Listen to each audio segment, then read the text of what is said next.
The Birth of HeLa, Section 2. George Guy was born in 1899 and raised on a Pittsburgh hillside overlooking a steel mill. Soot from the smokestacks made his parents' small white house look like it had been permanently charred by fire and left the afternoon sky dark. His mother worked the garden and fed her family from nothing but the food she raised. As a child, George dug a small coal mine in the hill behind his parents' house. He'd crawl through the damp tunnel each morning with a pick, filling buckets for his family and neighbors so they could keep their houses warm and stoves burning. Guy paid his way through a biology degree at the University of Pittsburgh by working as a carpenter and mason, and he could make nearly anything for cheap or for free. During his second year in medical school, he rigged a microscope with a time-lapse motion picture camera to capture live cells on film. It was a Frankensteinish mishmash of microscope parts, glass, and 16-millimeter camera equipment from who knows where, plus metal scraps and old motors from Shapiro's junkyard. He built it in a hole he'd blasted in the foundation of Hopkins, right below the morgue, its base entirely underground and surrounded by a thick wall of cork to keep it from jiggling when streetcars passed. At night, a Lithuanian lab assistant slept next to the camera on a cot, listening to its constant tick, making sure it stayed stable through the night, waking every hour to refocus it. With that camera, Gray and his mentor, Warren Lewis, filmed the growth of cells, a process so slow, like the growth of a flower, the naked eye couldn't see it. They played the film at high speed so they could watch cell division on the screen in one smooth motion, like a story unfolding in a flip book. It took Guy 8 years to get through medical school because he kept dropping out to work construction and save for another year's tuition. After he graduated, he and Margaret built their first lab in a janitor's quarters at Hopkins. They spent weeks wiring, painting, plumbing, building counters and cabinets, paying for much of it with their own money. Margaret was cautious and stable, the backbone of the lab. George was an enormous, mischievous grown-up kid. At work, he was dapper, but at home, he lived in flannels, khakis, and suspenders. He moved boulders around his yard on weekends, ate 12 ears of corn in one sitting, and kept barrels full of oysters in his garage so he could shuck and eat them anytime he wanted. He had the body of a retired linebacker, 6 feet 4 inches tall and 215 pounds. His back unnaturally stiff and upright from having his spine fused when he'd stopped throwing it out.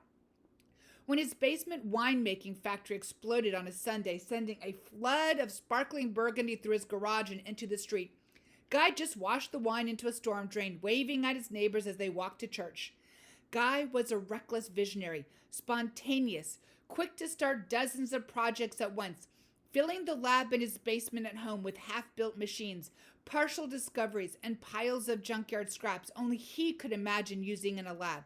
Whenever an idea hit him, he sat wherever he was, at his desk, kitchen table, a bar, or behind the wheel of his car, gnawing on his ever-present cigar and scribbling diagrams on napkins or the backs of torn-off bottle labels. That's how he came up with the roller tube culturing technique, his most important invention. It involved a large wooden roller drum, a cylinder with holes for special test tubes called roller tubes. The drum, which Guy called the whirligig, turned like a cement mixer 24 hours a day, rotating so slowly it made only 2 full turns an hour, sometimes less. For Guy, the rotation was crucial. He believed that culture medium needed to be in constant motion, like fluid and bloods in the body, which flow around cells, transporting waste and nutrients. And when Mary finally finished cutting the sample of Henrietta's cervix and dropping them in dozens of roller tubes, she walked into the incubator room, slid the tubes one at a time into the drums and turned it on. Then she watched as Guy's machine began churning slowly. Henrietta spent the next 2 days in the hospital, recovering from her first radium treatment. Doctors examined her inside and out, pressing on her stomach, inserting new catheters into her bladder, fingers into her vagina and anus, needles into her veins. They wrote notes in her chart saying, 30-year-old colored female lying quietly in no evident distress, and patient feels quite well tonight. Morale is good and she is ready to go home. Before Henrietta left the hospital, a doctor put her feet in the stirrups again and removed the radium. He sent her home with instructions to call the clinic if she had problems and to come back for a second dose of radium in 2.5 weeks. Meanwhile, each morning after putting Henrietta's cells in culture, Mary started her days with the usual sterilization drill. She peered into the tubes, laughing to herself and thinking, nothing's happening. Big surprise. Then, 2 days after Henrietta went home from the hospital, Mary saw what looked like little rings of fried egg white around the clots at the bottom of each tube. The cells were growing, but Mary didn't think much of it. Other cells had survived for a while in the lab. But Henrietta's cells weren't merely surviving, they were growing with mythological intensity. And by the next morning, they doubled. Mary divided the contents of each tube into two, giving them room to grow. And within 24 hours, they doubled again. Soon, she was dividing them into 4 tubes, then 6. Henrietta's cells grew to fill as much space as Mary gave them. Still, Guy wasn't ready to celebrate. The cells could die any minute, he told Mary. But they didn't.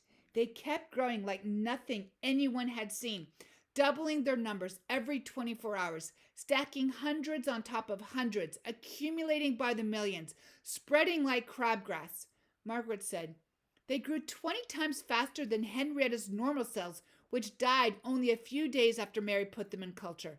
As long as they had food and warmth, Henrietta's cancer cells seemed unstoppable.